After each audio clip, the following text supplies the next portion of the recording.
One of the biggest problems with my Toyota Corolla is that it's really boring to drive and it stinks inside. So in order to remedy this, today I'm going to show you how to chop the top off of your Corolla. So I'm going to be chopping off the B pillar over here as well as the C pillar and removing the back glass. Now the back glass is held onto the body by a urethane sealant. So I'm going to use a knife here and I'm just going to cut along the perimeter of the glass all the way around.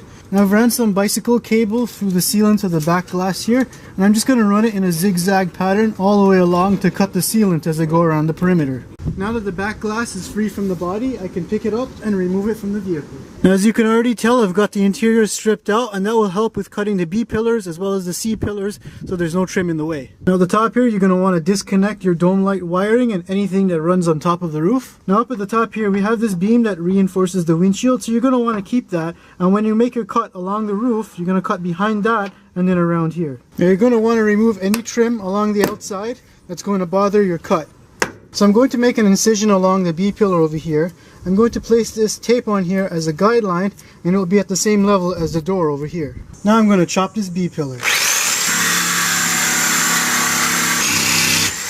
Now I'm going to mark on the C pillar where I want it to be cut, and now I'm going to chop the C pillar.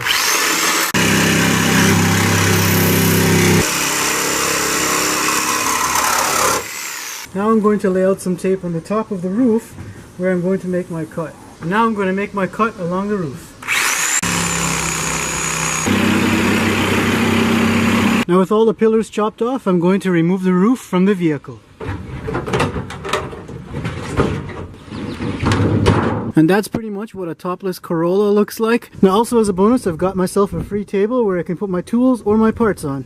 Now you can learn a lot about unibody cars when you chop them in half like this. You can see this outside part here, which forms part of the quarter panel, is just a skin. And then on the inside here we have two pieces that overlap each other in a C shape that create this C pillar for the structure of the car. The next thing I need to do is remove the top of the door frames. Now in order to remove the frame from the rear door, I need to remove these toothbrushes here that are holding the rear window up.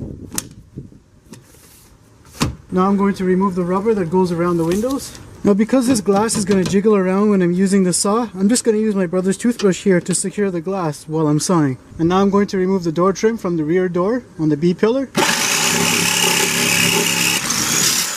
And now I'm going to remove the door trim on the back.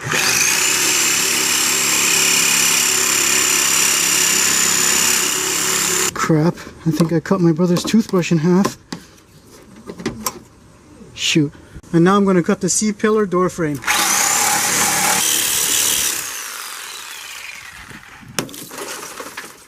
Oops, that wasn't supposed to happen.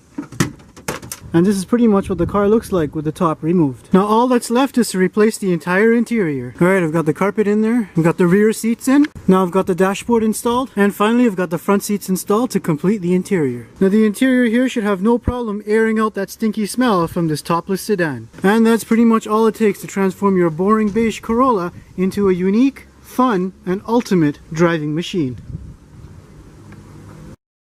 Stay tuned because next time I'm going to show you how to swap a 2JZ engine into your Toyota Corolla.